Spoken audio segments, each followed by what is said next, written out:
The question of how the Egyptians transported stones weighing tons to the pyramid on an industrial scale has been solved.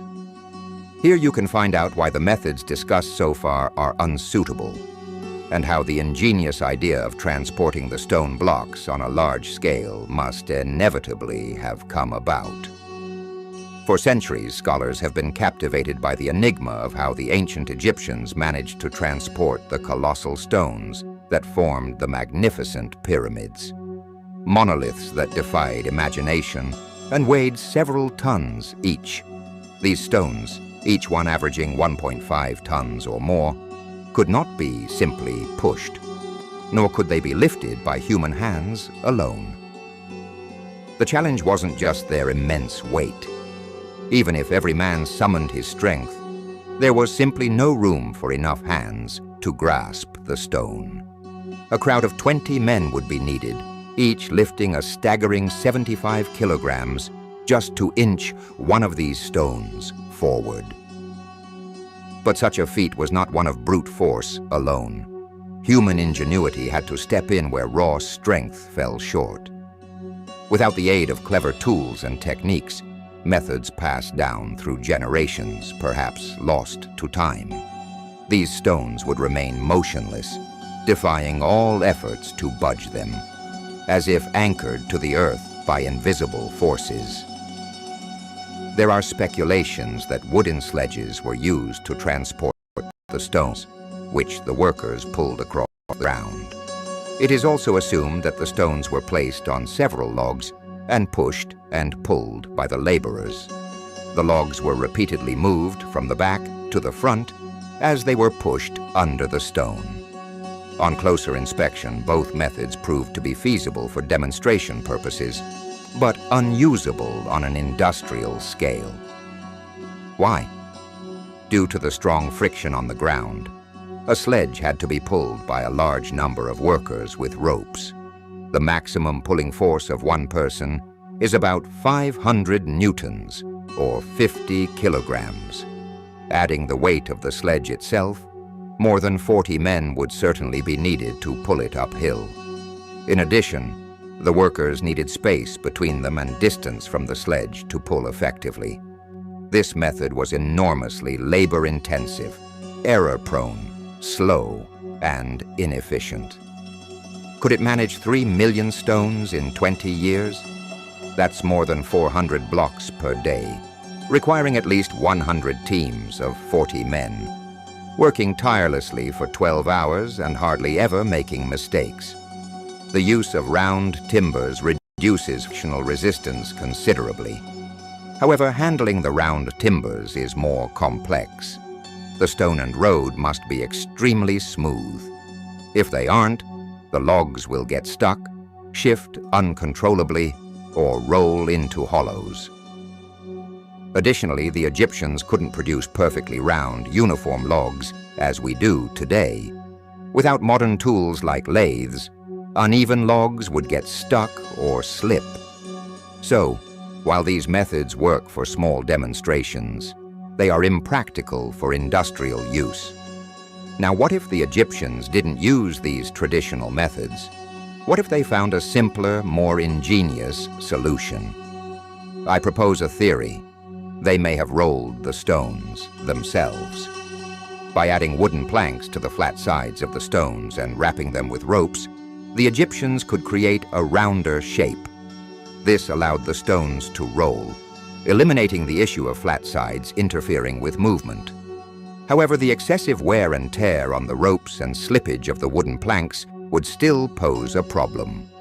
So, they likely refined this method further. Instead of tying wooden pieces randomly, they could have prepared stable wooden molds. Let's call them rolling segments. These molds would form a round shape around the stone, secured by ropes in grooves to prevent wear and tear. With this setup, fewer workers could pull the stones, making them more maneuverable. This would also allow stones to roll around bends, over obstacles, or even up slopes with minimal effort. For example, by attaching ropes to rolling segments with metal end pieces, They could pull the stones up the steep sides of the pyramid without the need for a massive ramp. A simple wooden track on the pyramid and human traction would suffice. To validate this theory, we would need to find evidence, like a rolling segment, left behind. Could such a clue already exist? It's a question worth exploring. Building the pyramids with 3 million stones, each weighing an average of 2.5 tons, remains an enormous task. But this theory offers a more credible explanation than others. Thank you so much for your interest. I truly appreciate it. I look forward to welcoming you back to my channel in the future. Take care and see you next time.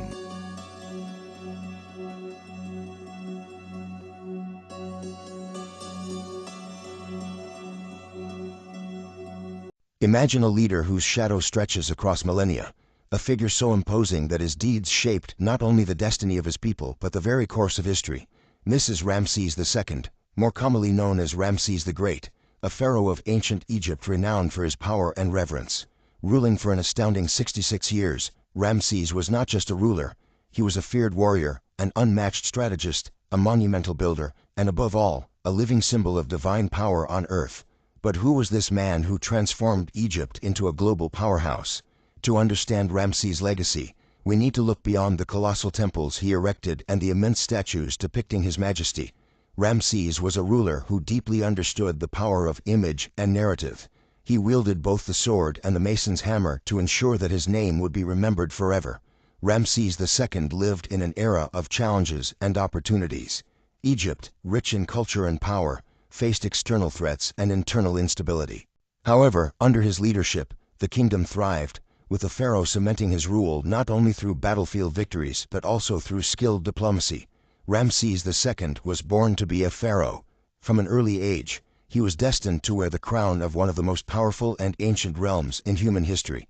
His ascent to the throne was no accident. He came from a strong and established royal lineage. At the age of 14, Ramses was appointed co-regent by his father, Seti I. This strategic move ensured a smooth transition when Seti passed away. During this period, Ramses accompanied his father on military campaigns, learning the art of war and administration. When Seti I died, Ramses ascended to the throne of a prosperous Egypt.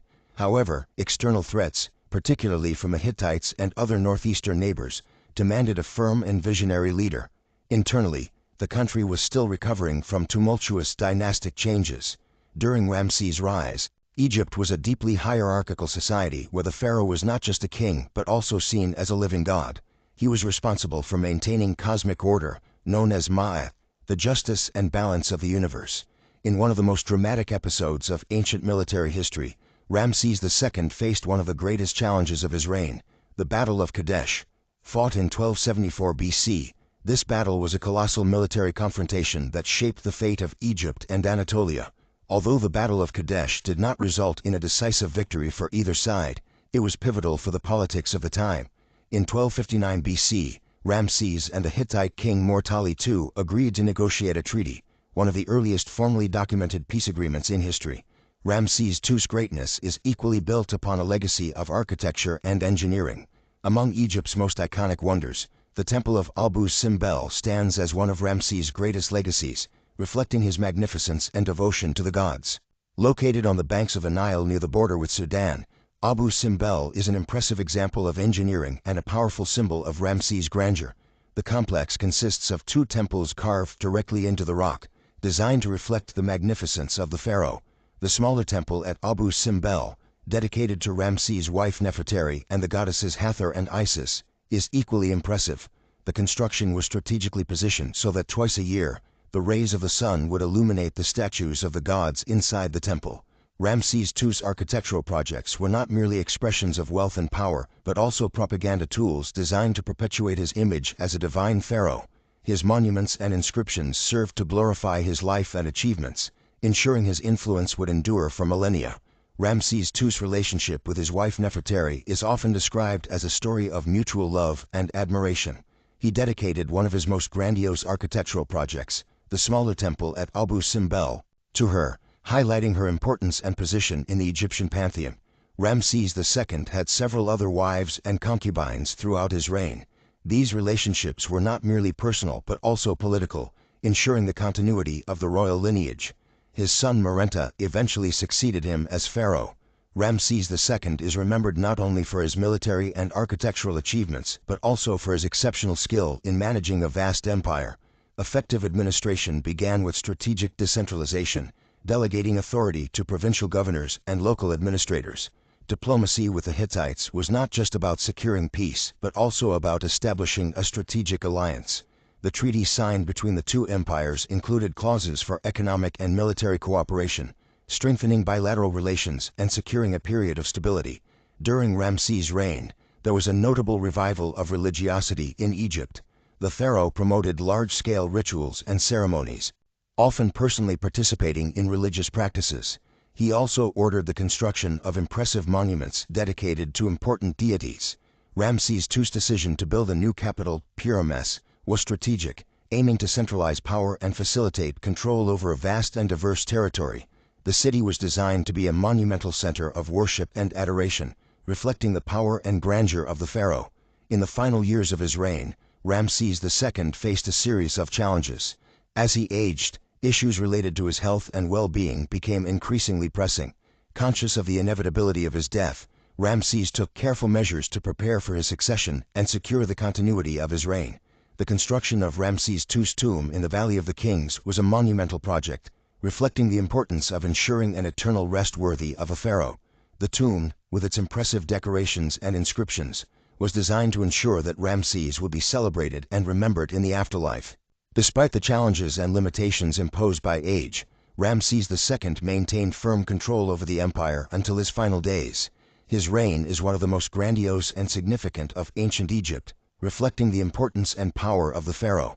His legacy endures as a symbol of how power can be expressed and perpetuated through tangible achievements and the construction of a lasting image. In the depths of Saqqara lies an ancient enigma, a chamber housing massive granite boxes, each weighing up to 100 tons. How did the ancients create and transport these giants? And even more puzzling, what were they used for? In 1852, French Egyptologist Auguste Mariette stumbled upon this strange tomb. What he found was a labyrinth lined with enormous granite sarcophagi. No one had touched these artifacts for 3,000 years, until Mariette decided to uncover their secrets. The sarcophagi are often thought to be burial sites for sacred Apis bulls. Yet not a single Apis bull has been found within these immense coffins. Could there be another, more profound reason for their existence?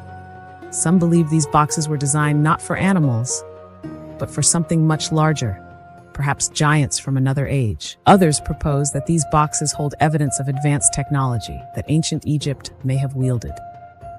Could it be that the Egyptians possessed knowledge we can't even comprehend? Mariette ventured further into what he dubbed the Tomb of the Giants, uncovering massive stone structures like nothing ever seen. But each one was empty, strangely untouched by time or grave robbers. Crafted from single slabs of granite, transported over hundreds of miles, these sarcophagi are technological wonders. How did the Egyptians carve such precise structures without modern tools? And how did they transport these mammoth stones? The interiors of these boxes feature exact 90-degree angles, yet the exteriors appear rough and unfinished. Was this intentional? Some suggest that ancient Egyptians possessed tools and techniques far beyond what historians believe. Alternative theorists draw connections between these boxes and biblical giants, or even Nephilim. Did the Egyptians repurpose these structures from an earlier, more mysterious civilization? A radical theory suggests these sarcophagi were ancient batteries, designed to generate electricity by harnessing pressure and quartz crystals. Could these boxes have served a high-tech purpose in an ancient society? Despite decades of study, the true purpose of the Saqqara sarcophagi remains elusive. Were they meant to lock away something powerful, or do they hide a technological secret lost to time? Some say Coptic monks destroyed these sacred artifacts. Yet others argue that they were preserved deliberately to conceal a hidden truth. Who were these boxes meant to protect or keep out? Even though no Apis bulls have been found, historical records confirm an Apis bull cult in ancient Egypt. But why would this vital detail be missing from such an elaborate site?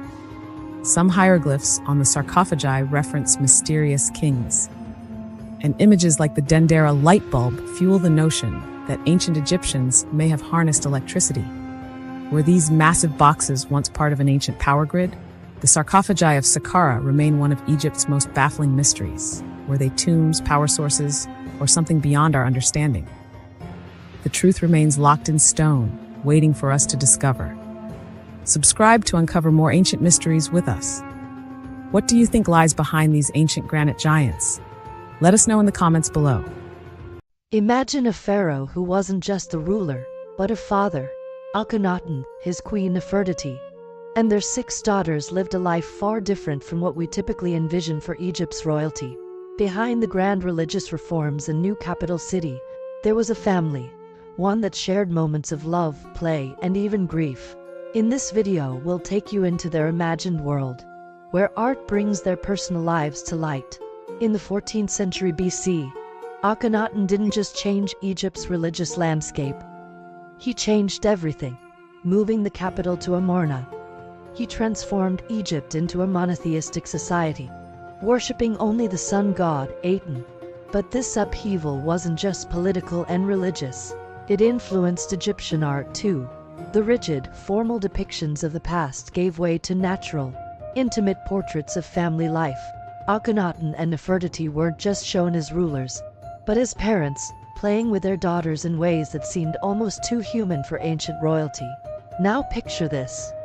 Akhenaten and his daughters on the banks of the Nile, fishing together. Maybe his daughters, always mischievous, made him bait the hook for the iconic upside-down catfish. Or imagine Nefertiti's daughters sneaking into her chambers, trying on her famous makeup, or drawing hieroglyphics of their names on papyrus. These imagined scenes capture the essence of a family, one that laughed, loved, and lived just like families today. While we may never uncover these lost works of art, the glimpses we have show us that even Egypt's most radical pharaoh had a deeply personal side. Akhenaten, Nefertiti, and their daughters lived a life filled with not only great changes but also simple joys. Through these imagined depictions, we gain a new perspective on one of Egypt's most intriguing families. Thanks for watching, and don't forget to like and subscribe for more journeys into ancient history. Nefertiti, one of the most iconic figures of ancient Egypt, known for her legendary beauty. She was also a powerful ruler during a time of great upheaval, but beyond her role as queen and co-regent, she was also a mother. Her daughters, born into a world of divine kingship and religious revolution, lived lives shrouded in mystery. Who were these women, and why have their stories been lost to time? This is the story of Nefertiti's daughters, the lost sisters of Tutankhamun. Around 1352 BC, Akhenaten and Nefertiti ruled Egypt from their new capital, Akhetaten. Their eldest daughter, Meritaten, was born into this period of dramatic change. Her name, meaning beloved of Aten, reflected her parents' devotion to the sun god Aten. Meritaten played a crucial role in the royal family, serving as a high priestess and later, possibly, as a queen herself. But her fate remains a mystery. Did she die young? Or was she forced to flee as the city of Akhetaten fell into ruin? The second daughter, Menkaten, is remembered for her tragic end. Little is known about her life, but her death at a young age is recorded in heartbreaking detail. She likely died during childbirth, a fate that was all too common in ancient Egypt. In the tomb of Menkaten, the sorrow of her family is palpable. Akhenaten and Nefertiti are shown grieving over their daughter's lifeless body, a rare and deeply personal glimpse into the royal family's private pain. The third daughter would go on to become the wife of Tutankhamun, her younger brother. In a world where royal bloodlines were everything, such marriages were not uncommon. But Enkhsenemen's life was far from a fairy tale. She survived the fall of Akhetaten and the return to the old gods, but at a great cost. After Tutankhamun's untimely death, she found herself in a desperate position. Her play to marry a foreign prince, in a bid to escape her fate, ended in tragedy when the prince was murdered upon arrival in Egypt. Two of Nefertiti's younger daughters, Neferefret and Tasheret-en-Neferer, may have been twins, or perhaps born very close together. They appear infrequently in the historical record. Overshadowed by their elder sisters, little is known about their lives. but the plague that swept through Akhetaten likely claimed them both. Their brief existence is a poignant reminder of the fragility of life, even for those of royal blood.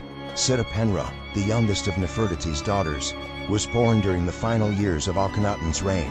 Her name, meaning chosen of the sun god Are, hints at the religious turmoil of the time, but like her sisters, her life was cut tragically short.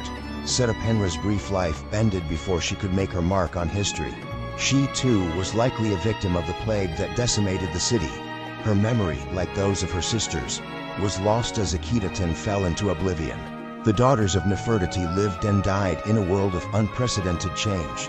Their stories are fragmented, their lives often forgotten, but they were the heirs of a queen who sought to reshape the world.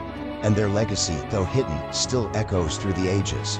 As we remember the beauty and power of Nefertiti, let us also remember her daughters, each a symbol of a lost world, each a key to understanding the mysteries of ancient Egypt. He was a child king who ruled one of the greatest civilizations in history. His name is synonymous with ancient Egypt, King Tutankhamun. But beyond the glittering treasures and the mystery of his tomb, lies a story full of bizarre and captivating facts. Fact 1. King Tut, the boy king. King Tut, as he's commonly known, ascended the throne at the astonishingly young age of 9. Can you imagine being thrust into such a powerful position at such a young age? He was guided by powerful advisors, but still, the responsibility of ruling a vast empire was immense. Fact 2. The mystery of his death. The exact cause of King Tut's death remains a mystery. Theories range from a chariot accident to malaria to even murder. The fact that his tomb was hastily constructed and his death wasn't documented adds to the intrigue. Was it a tragic accident, a fatal illness, or something more sinister? Fact 3. The family secret of inbreeding. One of the strangest discoveries about King Tut is the unsettling truth about his family lineage. Genetic analysis has revealed that his parents were most likely brother and sister. This practice, while shocking to us, was common among the royal families of ancient Egypt. Fact 4. The boy king with health challenges. King Tut's health was affected by generations of inbreeding.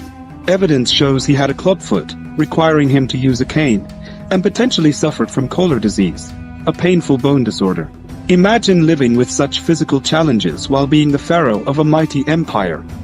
Fact 5. Buried in solid gold. King Tut's burial was a spectacle of opulence. His coffin was crafted from 110 kilograms of pure gold, adorned with exquisite details, reflecting the ancient Egyptian belief that gold was associated with the gods and eternal life. Fact 6. The curse of the pharaoh. The discovery of King Tut's tomb in 1922 sparked excitement around the world, but it was soon overshadowed by whispers of a deadly curse. People associated with the excavation mysteriously died, fueling the legend of the curse of the pharaoh. Fact 7. A family affair, the stillborn daughters. King Tut wasn't alone in his tomb. 2 tiny coffins containing the remains of his stillborn daughters were found nearby. This poignant discovery underlines the importance of family and the hope for reunion in the afterlife for ancient Egyptians. Fact 8. The broken beard of a king.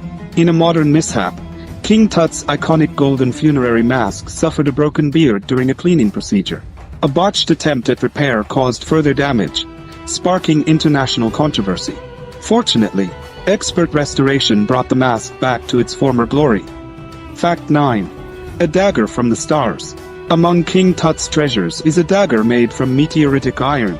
This cosmic connection underscores the ancient Egyptians' reverence for the heavens and their advanced metallurgical skills. The dagger was seen as both a symbol of power and a gift from the gods. These are just some of the strange and fascinating facts about King Tut.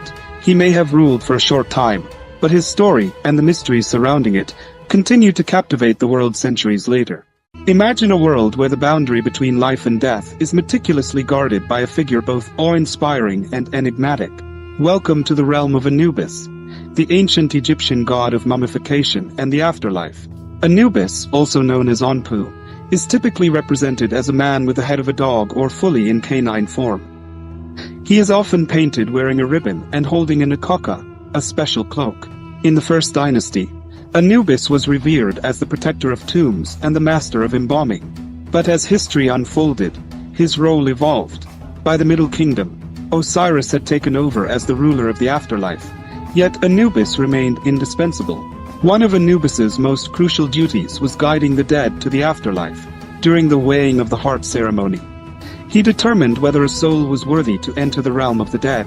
Despite his significance, Anubis rarely appeared in Egyptian myths, making his presence even more mysterious. Anubis was always depicted in black, a color symbolizing rebirth and the fertility of the Nile, as well as the discoloration of bodies after mummification. This duality is central to his role in the cycle of life and death. He was often associated with Wepwawet, another canine-headed deity, and his female counterpart, Anput, the goddess of funeral rituals and mummification. In the early dynasty, Anubis was depicted entirely as a jackal, reflecting the real-life scavengers that roamed ancient cemeteries. This choice of form was deliberate, symbolizing his role as the protector of the dead. The earliest textual mention of Anubis comes from the pyramid texts of the Old Kingdom, where he is linked to the burial of pharaohs. Despite being overshadowed by Osiris in later periods, Anubis's presence endured, guiding souls through the afterlife. In the Roman period, Anubis was often illustrated holding the hand of the deceased, leading them to Osiris. This imagery highlights his continued importance in the journey from life to death. Anubis's origins are as diverse as his roles. Some myths name him as the son of Ra, while others suggest he was born of Nephthys and Osiris or Seth. Each story adds layers to his enigmatic character. During the Ptolemaic period, Anubis merged with the Greek god Hermes, becoming Hermanubis. This syncretism highlights how Anubis's role as a guide of souls transcended cultures and epochs. Even the Greeks and Romans, who often found Egyptian gods bizarre, respected Anubis. They linked him to celestial bodies like Sirius and mythological figures like Cerberus and Hades. In ancient rituals, Anubis was invoked as Amayuti, meaning the one who is in the place of embalming. He was the protector of embalmers and was believed to have assisted Isis in mummifying Osiris, solidifying his role as the guardian of the dead. From the dawn of Egyptian civilization to the end of the pharaohs, Anubis remained a pivotal figure, guiding souls from the world of the living to the afterlife. His enduring legacy continues to captivate and mystify us to this day. Thank you for joining us on this journey. If you enjoyed, please like the video, subscribe, and hit the bell to be notified of new content. The world is full of mysteries, hidden beneath layers of history, covered in darkness, and lurking in places where no one dares to venture. Imagine uncovering secrets that defy logic, discoveries so astonishing and terrifying that they challenge everything we thought we knew about our reality. These recent revelations, brought to light by daring explorers, scientists will leave you questioning the boundaries of human understanding. Are there otherworldly creatures living among us, hidden away in the most inaccessible corners of our world? Join us as we unravel 10 recent terrifying discoveries you won't believe. Number 10. Pit of Giant Hand. During the period when the Hyksos, a northern Canaanite people, ruled part of Egypt, they established Avaris, now known as Tel el-Daba, as their capital. This civilization thrived for over 3,600 years, with King Kian leading them during a notable era. Under Kian's rule, a peculiar and horrifying practice emerged: human hands buried in the sand. This mystery remained unsolved until 2011, when archaeologists excavating Kian's palace made a startling discovery: 16 human hands buried in 4 pits.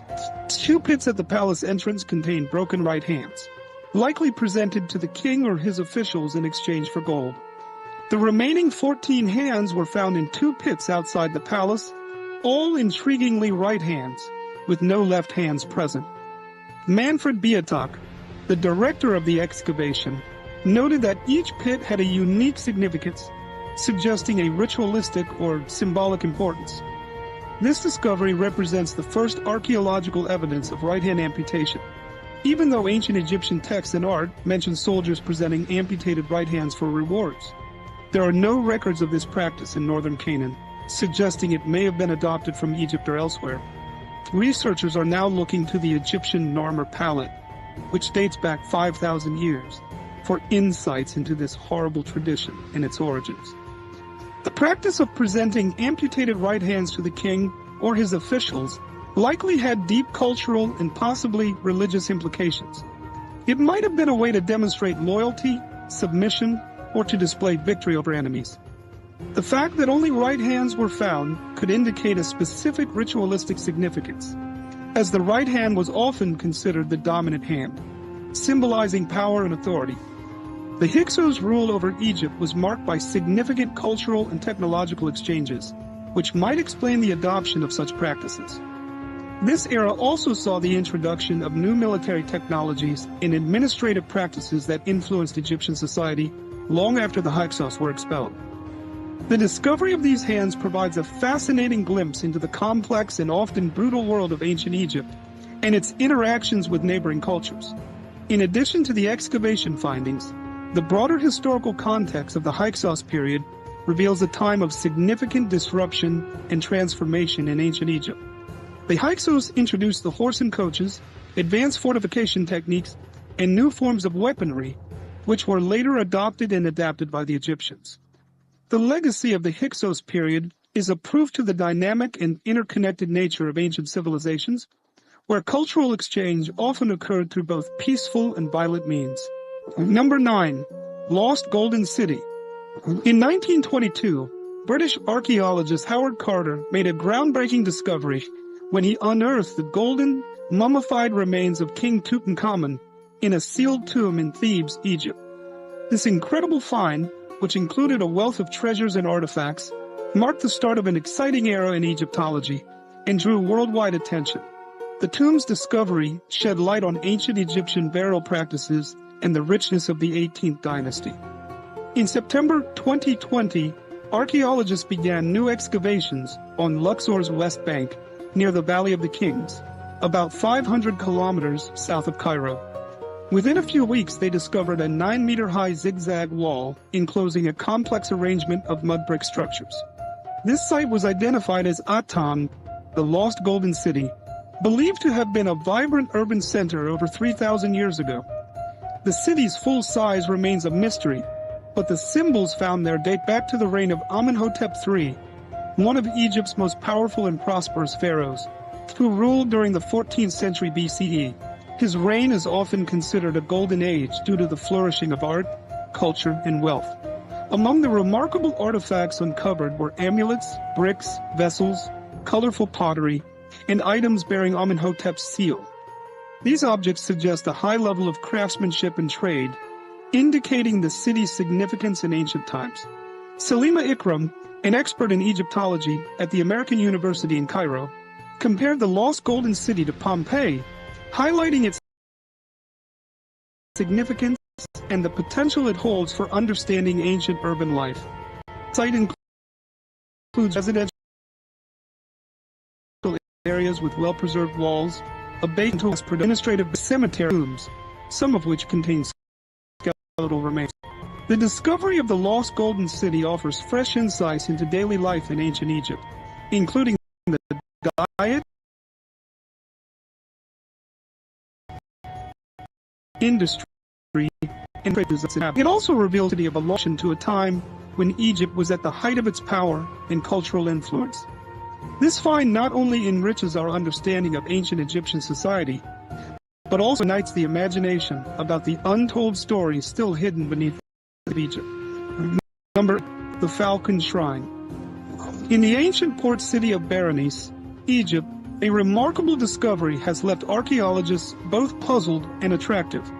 The find centers around a falcon shrine that dates back 1,700 years, shedding light on a complex and enigmatic aspect of ancient Egyptian ritual. This shrine features a foot adorned with the remains of 15 headless falcons, and its surroundings include a stone monument depicting 2 unknown deities, as well as a mysterious inscription heads in this sacred space.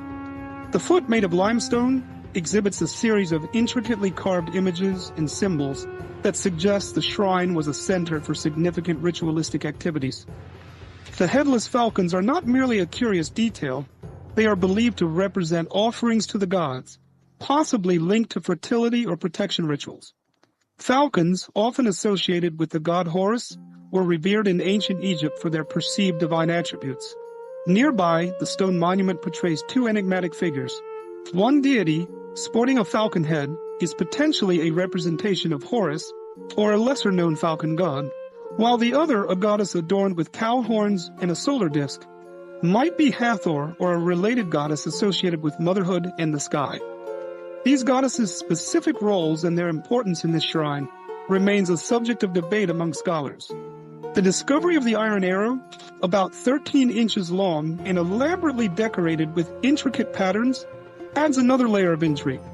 This artifact, which may have been used in ritual sacrifices, suggests that the shrine's practices were both complex and symbolically rich. The arrow's presence hints at possible ceremonial use, perhaps in the hunting of sacrificial animals, or in symbolic acts related to the shrine's deities. The Greek inscription on the gravestone, "It is improper to boil a head in here," implies that the boiling of heads was a known practice, but deemed unsuitable for this sacred site. The gravestone, made from a rare type of marble, features finely detailed carvings that provide a snapshot of the religious norms and taboos of the period. Researchers have proposed that the headless falcons were part of an elaborate ritualistic offering, potentially linked to the practice of boiling sacrificial animals before presentation. This practice might have been aimed at purifying the offerings, facilitating the removal of feathers, or adhering to specific ritualistic requirements. The arrow could have symbolized the cutting away of impurities or the act of presenting offerings in a ceremonially correct manner. As more layers of this ancient ritual are uncovered, the falcon shrine reveals a rich fabric of religious practices and beliefs from antiquity. The site not only illuminates the complexities of ancient Egyptian worship, but also offers a unique glimpse into the sacred and often secretive world of early religious ceremonies. Number 7. The Labyrinth of Hawara. The Labyrinth of Hawara, also known as the Black Pyramid of Dashur, is soaked in mystery and historical fascination. Situated about 60 miles southeast of Cairo, this ancient marvel was erected during the 12th dynasty by Pharaoh Amenemhat III.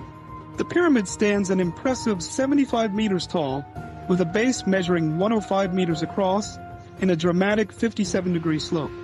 Its rugged limestone face shows the formidable presence of ancient fortresses. Unearthed in 2008, the underground labyrinth is often likened to a Dark Age castle, capturing the imaginations of historians and archaeologists. Herodotus, the famed ancient historian, once described it as an intricate maze filled with numerous rooms, which have captivated researchers ever since. The labyrinth was not merely a tomb, but a grand ceremonial complex, reflecting the Egyptians' profound beliefs about the afterlife. The underground network is divided into two main sections, one designated for the king and another for his queens. Each section is equipped with distinct entrances linked by a complex web of corridors. The king's chamber contains a pink granite sarcophagus with elaborate circular designs, while the queen's quarters include a decorated tomb, exquisite jewelry, and milky artifacts. These items, believed to have been used in rituals for Osiris, the god of the underworld, highlight the site's religious significance. Remarkably, the labyrinth features 12 courts, with gates that face each other, creating a unique architectural pattern. Both the above-ground and underground chambers were designed with a combination of ceremonial and practical purposes in mind. Notably, the upper chambers have been explored, revealing intricate carvings and inscriptions that shed light on ancient Egyptian customs. However, the lower levels remain largely unexplored and cloaked in mystery. Recent advances in technology, such as ground-penetrating detectors, have hinted at additional hidden chambers and passageways, fueling ongoing speculation and research into this fascinating site. Number 6. The Tomb of an Unknown Queen. A century after the stunning discovery of King Tutankhamun's tomb, archaeologists are still making groundbreaking finds at the Saqqara site, one of Egypt's most significant archaeological locations. Recently, a team made an astonishing revelation. They uncovered the tomb of a previously unknown Egyptian queen, alongside an impressive 300 coffins packed with extraordinary artifacts. These coffins, richly decorated with vivid imagery and scenes from the Book of the Dead, were likely the final resting places of high-ranking figures in King Tutankhamun's court, including his generals, advisors, and other elite individuals. Each coffin bears the name of the deceased and features intricate illustrations of the four sons of Horus, who were believed to protect the deceased's organs in the afterlife. Some coffins have been found with double lids, a feature that adds to their uniqueness and suggests a high status of the occupants. Among the remarkable finds inside these coffins and tomb shafts were not only games and small sculpture, known as shabtis, which were intended to serve the deceased in the afterlife, but also statues of the god Thoth, the god of wisdom and writing. One particularly intriguing discovery was a metal axe held by a mummified soldier, which may have been a symbol of power and protection. The highlight of this discovery was the Queen's tomb, which stands out for its construction entirely from solid gold, a rare and magnificent feature. This queen, known as Royal Queen Nefertiti, was revered not only as a goddess of creation, but also as the mother of Ra, the sun god, linking her directly to the divine collection and suggesting her significant role in religious practices of the time. Egyptologists, including A.I. Haas, have emphasized the profound impact of this discovery, noting that it reshapes our historical understanding by adding a new chapter to Egypt's royal lineage. This discovery is particularly significant because it sheds light on a period of Egyptian history that has been less understood compared to the more studied Old Kingdom or Late Period. The tombs and artifacts date back to the New Kingdom, a time renowned for its rich cultural and political history. The challenge now is to unravel the mysteries surrounding Queen Nefertiti and the 300 coffins. This complex task involves piecing together historical records, decoding ancient texts, and interpreting the symbolic meanings behind the artifacts. Despite the difficulties, scientists remain optimistic, believing that these finds could offer fresh insights into Egypt's enigmatic past and potentially lead to new discoveries about the New Kingdom era. Now it's time for today's subscriber's pick. In the remote desert of Egypt, where the sands whispered ancient secrets, a new discovery was about to reshape history. The excavation team, led by British archaeologist Howard Carter, had uncovered what they initially believed was a minor, previously unknown tomb